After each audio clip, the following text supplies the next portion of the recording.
Mythes et complots avec Christian Page.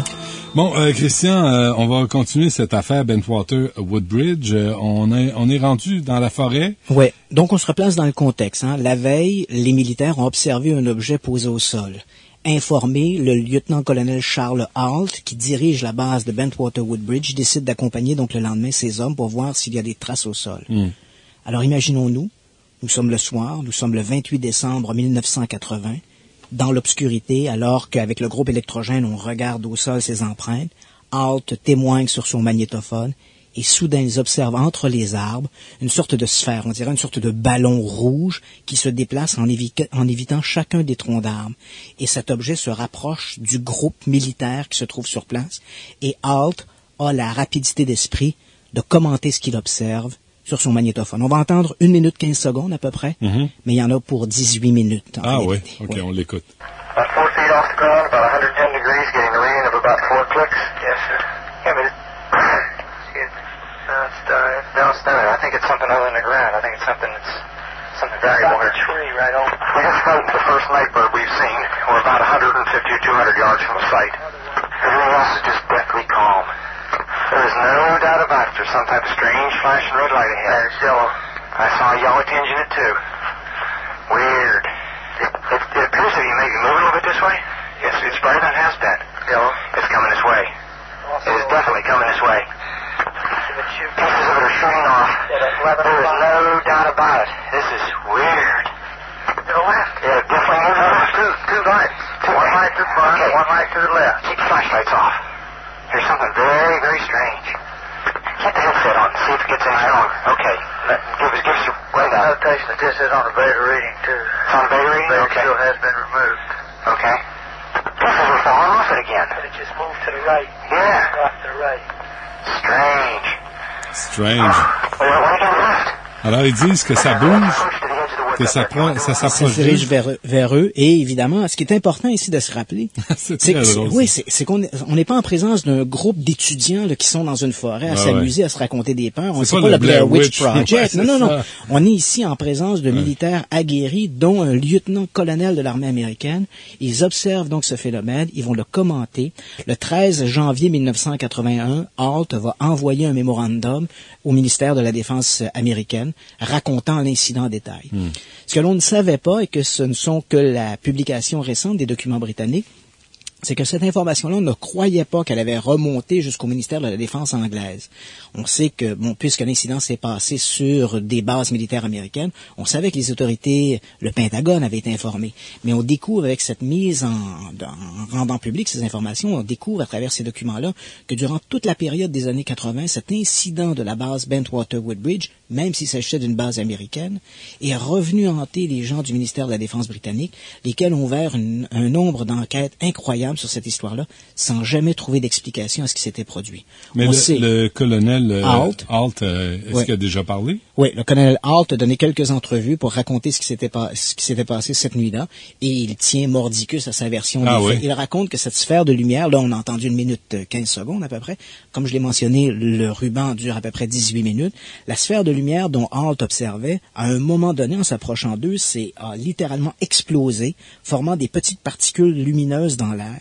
Et ensuite, au moment où ils ont observé ça, ils ont levé la tête et ils ont observé 3 objets lumineux dans le ciel, assez haut dans le ciel d'ailleurs, qui ont fait des sortes d'arabesques dans le ciel avant de s'éloigner.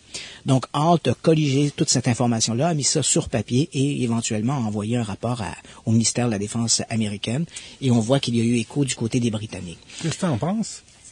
J'avoue que ce genre d'informations m'étonne beaucoup, me surprennent. Ce sont des dossiers qui surprennent toujours beaucoup. Un autre dossier qui est très intéressant dans les rapports rendus publics par le ministère de la Défense britannique, il s'agit de l'observation le 6 janvier 1995 par l'équipe d'un Boeing 737 de la British Airways. Ça, c'est assez surprenant. L'appareil s'approche de l'aéroport de Manchester et au moment où l'appareil se prépare à se poser, les pilotes se font dépasser par un objet triangulaire métallique. En fait, moi, j'ai parlé avec le pilote à l'époque et il me disait que l'objet était passé si près du cockpit qu'il avait entré sa tête dans ses épaules, étant convaincu que l'objet allait percuter l'avion. Ce que l'on sait, c'est que l'appareil finalement s'est posé sur la piste sans encombre et il existe une procédure lorsque 2 appareils passent proche de se percuter en vol, il y a une procédure qu'on appelle un air miss, une quasi-collision. À l'époque, cet incident du 6 janvier 95 avait fait l'objet d'une enquête par la Civil Aviation Authority, qui est un peu l'équivalent de le service, le bureau de la sécurité dans les transports ou le NTSB aux États-Unis. Et quand on sait avec quel acharnement ces gens-là vont s'attaquer à des dossiers, on le sait, lorsqu'il y a un crash d'avion, ces gens-là vont reconstituer dans un hangar l'appareil au complet avec des débris parfois à peine plus gros qu'un paquet de cigarettes, par exemple, pour trouver le petit bout de fil carbonisé qui va permettre d'expliquer la situation. Dans le cas de cet incident de 95, j'avais obtenu le rapport de l'aviation civile britannique, laquelle n'avait trouvé aucune explication à l'incident. Ce que l'on ne savait pas, c'est que cet incident-là avait également été rapporté au ministère de la Défense britannique, lequel a enquêté sur cet incident-là sans trouver d'explication non plus. Et là, ce que l'on voit dans ces dossiers-là, c'est que 90% des observations, la statistique reste la même. 90% des observations d'OVNI s'expliquent par des phénomènes rationnels. Mais 10% d'entre elles demeurent non identifiées. Et dans certains cas, je le dis bien, on est en présence de dossiers solidement étoffés avec des informations percutantes, qualitatives, qui ne permettent pas de trouver d'explication rationnelle à ce qui a été observé. Mais ça reste difficile à croire. Ah, c'est sûr que ça reste difficile à croire. Ça reste des dossiers où tu dis...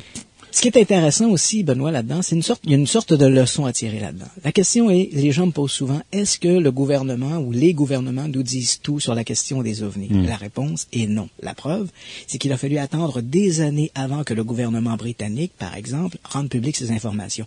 Et c'est vrai également pour le gouvernement français ou le gouvernement canadien. Donc, s'il a fallu attendre tant d'années pour avoir accès à ces informations, nul doute qu'aujourd'hui, à l'heure où on se parle, quelque part, dans les officines de quelques gouvernements, des militaires en sont à rédiger des rapports qui ne seront connus que dans 10, 20 ou 30 ans. Mais en même temps, Christian, quand tu vois que là, il y a des rapports sur les ovnis en Chine, quand ils vont en avoir en Afrique, quand ils vont en avoir dans le reste du monde, on pourra reprendre le dossier et puis en parler plus sérieusement. Mais quand 95% du temps, c'est en Amérique du Nord... Mais tu sais qu'en Afrique... Parce que Hollywood n'est pas loin. En fait, il y a souvent c'est la courroie de transmission. C'est-à-dire qu'en Afrique, il y a des observations d'OVNI. Il existe d'ailleurs de très intéressants rapports d'observation d'OVNI qui touchent l'Afrique du Sud. Mais le problème est la courroie de transmission. C'est-à-dire que dans les grands pays industrialisés, les États-Unis, la France, le Canada, il y a des organismes qui s'intéressent à la question des OVNI, qui colligent l'information. Il y en a moins au Burundi. Ben, il devrait peut-être en avoir. As-tu vu District 9? Oui, absolument. Ça fait peur aussi. Ouais. Écoute, on va se laisser, on va repasser l'enregistrement que tu as apporté de l'affaire Bentwater Woodbridge. Ouais. On va se laisser là-dessus parce que c'est vraiment le fun d'entendre. Quelqu'un qui a peur, c'est toujours le fun. Merci Christian Page. Ça fait plaisir. Merci à Maryse, à François puis à Fred. Fred, tu l'as-tu le ruban ou tu l'as pas? Faut que je chante? Faut que je danse? Tu l'as pas, hein? Bon. On l'a-tu? On l'a. On se laisse là-dessus. On se reparle demain dès midi. On l'a-tu? L'a pas. Mets de la musique d'abord, Fred. OK, à demain.